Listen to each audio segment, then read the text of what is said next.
Praise the Lord. प्रभु की स्तुति हो। प्रभु आप सबको बहुत बहुत आशीष दे। परमेश्वर का अनुग्रह है हम सबके साथ में बना रहे। आमीन।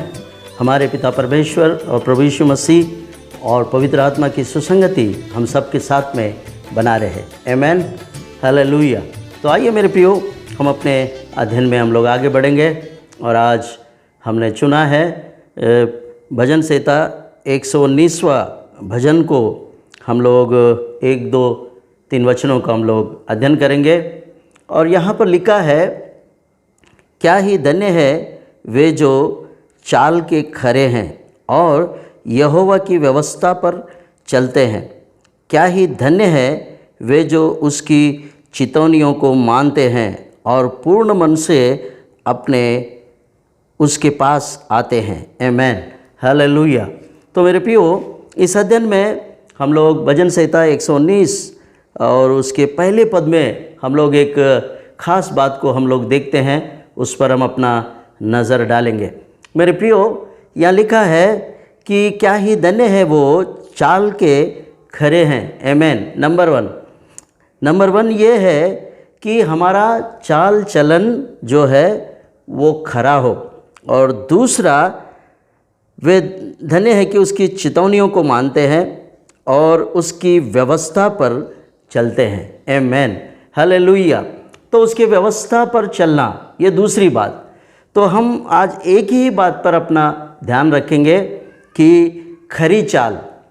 मेरे प्रियो, जो परमेश्वर के सन्मुख रहते हैं और उसकी उपस्थिति में चलते हैं और परमेश्वर के साथ में अपनी संगति बना के रखते हैं, ऐसे लोगों के लिए परमेश्वर का वचन ये है, जो खरी चाल चलते हैं। आमीन। हालेलुया। खरी चाल का मतलब, हम ईश्वर के साथ में जब चलते हैं तो हमारा चाल चलन खराई में हो, ये प्रभु भी चाहता है। तो जब प्रभु चाहता है हमारी खराई, तो वो हम पर अपनी दृष्टि बनाए रखता है कि हम कैसे चाल चलते हैं। क्योंकि परमेश्वर का वचन बाइबल में लिखा है कि हे परमेश्वर, तू मेरा उठना बैठना जानता है और मेरे हृदय की बात मेरे होठों पे आने से पहले ही तू मुझे पहचान लेता है। आमीन। हालेलुया।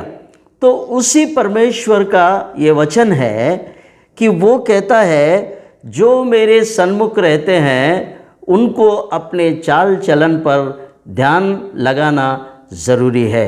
आमीन। हालेलुया। मेरे प्रियो, यहाँ साफ लिखा है, क्या ही धन्य है वे जो चाल के खरे हैं। आमीन। चाल के खरे, यानी हम अपने विश्वास के जीवन में परमेश्वर के साथ में जब हम चलते हैं तो हमारी चाल चलन जो है वो बहुत ही खराई से और बहुत ही सावधानी से हमको अपने चाल चलन पर ध्यान रखना होगा मेरे प्रियो। तब ही परमेश्वर की अनुग्रह की दृष्टि हम पर बनी रहती है। आमीन। हालेलुया। वो हमारी हर बात को पहचानता है, वो हमारी हर बात पर वो अपनी नज़रें बना के रखता है। जब हम उसकी उपस्थिति में रहते हैं तो वो हम पर अपना ध्यान लगा कर रखता है। तो हमें उसके सन्मुख कैसे रहना चाहिए, ये आज हमें अपने आप को, इस बात को हमें सोच समझकर परमेश्वर के साथ में चलना है मेरे प्रियो।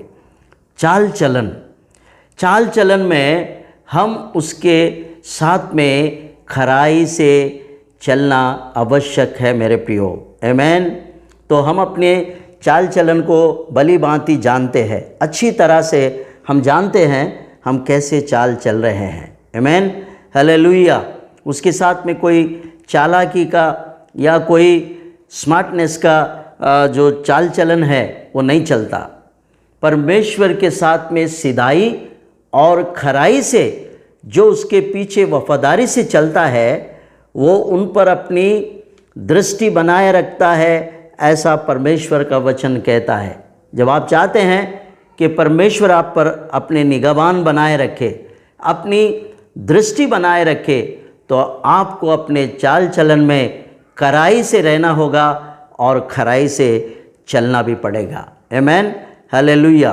तो मेरे प्रियो, इसलिए भजन 15 में भी परमेश्वर का दास दाऊद भी इस बात के विषय में यहाँ पर कह रहा है।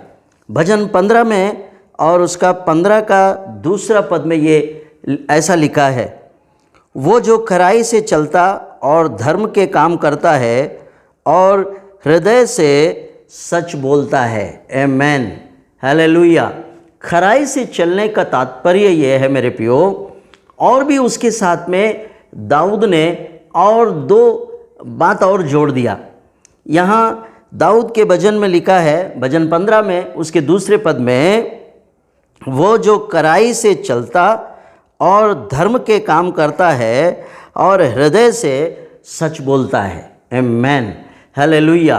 तो हमें परमेश्वर की उपस्थिति में और परमेश्वर के साथ में हम जब चल रहे हैं तो हमारा चाल चलन भी खराई का हो, और हम खराई के साथ साथ हम धर्म के भी काम करें और हृदय से हम सच बोलने वाले बने।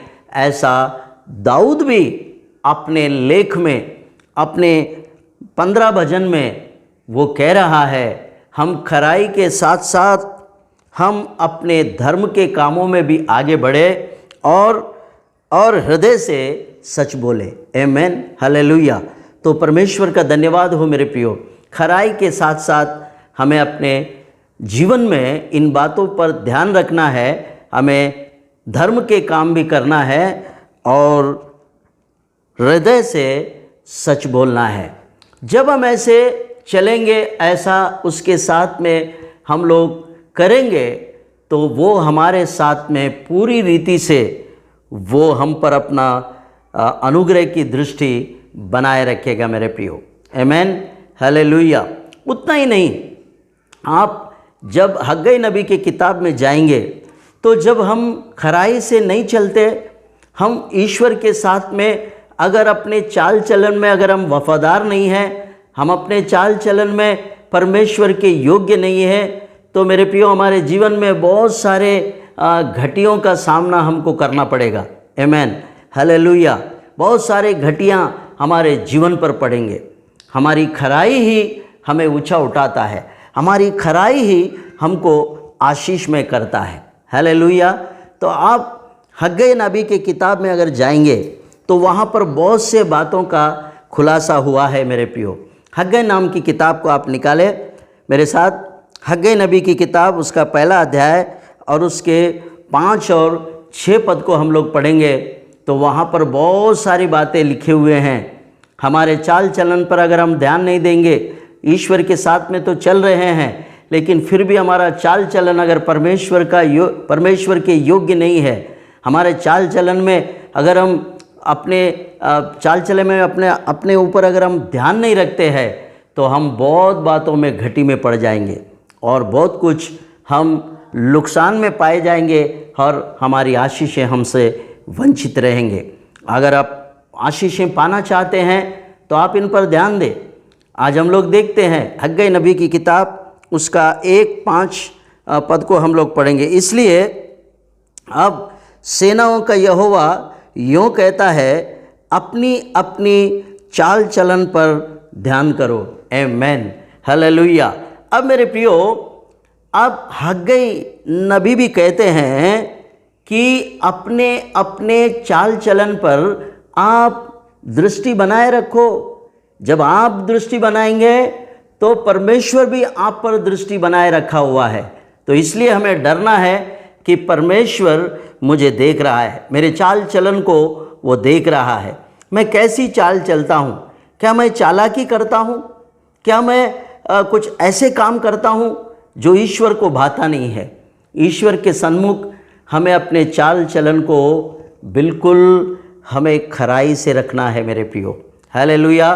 तो यहाँ पर हग्गई नबी भी कहते हैं कि इसलिए अब सेनाओं के यहोवा यूँ कहता है, अपनी अपनी चाल चलन पर ध्यान करो। हालेलुया। अगर हम अपने चाल चलन पर ठीक से ध्यान नहीं रखते हैं, हम अगर ईश्वर के साथ में गलत चलते हैं उसके सन्मुख, तो हम बहुत बातों में हम लोग मेरे प्रियो हम घटी में पड़ जाएंगे, हमारी आशीषें वंचित हो जाएंगे, हम आशीषों से कई कोसों दूर हो जाएंगे। हम नीचे पढ़ते हैं तो किन किन बातों में हमें घटी होती है यहाँ पर लिखा हुआ है। आमीन, हालेलुया। छठा पद को देखते हैं। तुमने बहुत बोया परंतु तोड़ा काटा, तुम खाते हो परंतु पेट नहीं भरता, तुम पीते हो परंतु प्यास नहीं बुझती, तुम कपड़े पहनते हो परंतु गर्माते नहीं हो, और जो मजदूरी कमाता है वो अपनी मजदूरी की कमाई को छेद वाली तैली में रखता है। आमीन, हालेलुया। मेरे प्रियो, आपने सुना ये बातें। छठा वचन जो है बहुत गंभीर है। आप अपने बाइबल में अच्छी तरह से ध्यान करो इस बात पर और उसको अच्छी तरह से पढ़ो। उसमें कितने बातें लिखे हैं, ये सारी बातें जो है एक दरिद्रता का जीवन का यहाँ पर सादृश्य यहाँ पर दिखता है। मेरे प्रियो, हम किन बातों में घटी में पड़ जाएंगे, किन किन बातों में हम लोग आशीष से वंचित होकर दूर होकर हम बहुत से बातों में घटी में पड़ने की बातें यहाँ पर लिखी हुई है। आमीन, हालेलुया। आप ध्यान से पढ़ो। हग्गई की किताब 5वां 6वां वचन अगर आप पढ़ेंगे तो आपको ये बात समझ में आएगी। अगर हम ईश्वर के साथ में अगर खराई से नहीं चलते हैं तो मेरे प्रियो, अब उसके विपरीत किन किन बातों में हम घटी में पड़ जाएंगे। मेरे प्रियो, छठा पद जो है बहुत गंभीर है। उस पर आपको पढ़कर उस वचन को अध्ययन करके हमें समझना होगा कि हमारी आशीष कहाँ पर है और कैसा है। हालेलुया। तो यहाँ साफ लिखा है, अगर हम अपने अपने चाल चलन पर अगर ध्यान नहीं देंगे तो आप घटी में पड़ जाओगे। हम बहुत सारे आशीषों से हम लोग वंचित हो सकते हैं। तो आज हमें पश्चाताप करने का और परमेश्वर से माफ़ी मांगने का ये समय है। हम लोग अपने चाल चलन पर सुधारना और संवारना हमें शुरू करना पड़ेगा। हम अपने अपने चाल चलन को हम लोग बदल देंगे और ईश्वर के साथ में खराई से चलेंगे। ऐसा यदि आप और मैं अगर हम लोग दुआ प्रार्थना के साथ अगर परमेश्वर के साथ में हम माफ़ी मांगेंगे और परमेश्वर से कहेंगे कि हे प्रभु, मेरी चाल चलन खराई की हो और मैं आपके साथ में जब चल रहा हूँ तो मैं खराई से चलूँगा, ऐसा अगर हम ईश्वर से अगर प्रार्थना करेंगे तो परमेश्वर हमारे चाल चलन को वो सुधार कर हमें खरी चाल चलने का बुद्धि और ज्ञान परमेश्वर ही हमें प्रदान करेगा। प्रभु की स्तुति हो मेरे प्रियो। इन वचनों के द्वारा परमेश्वर आप सबको आशीष दे। God bless you. प्रभु आप सबको आशीष दे। आमीन, आमीन, आमीन। Subscribe our channel and press the bell icon for regular updates.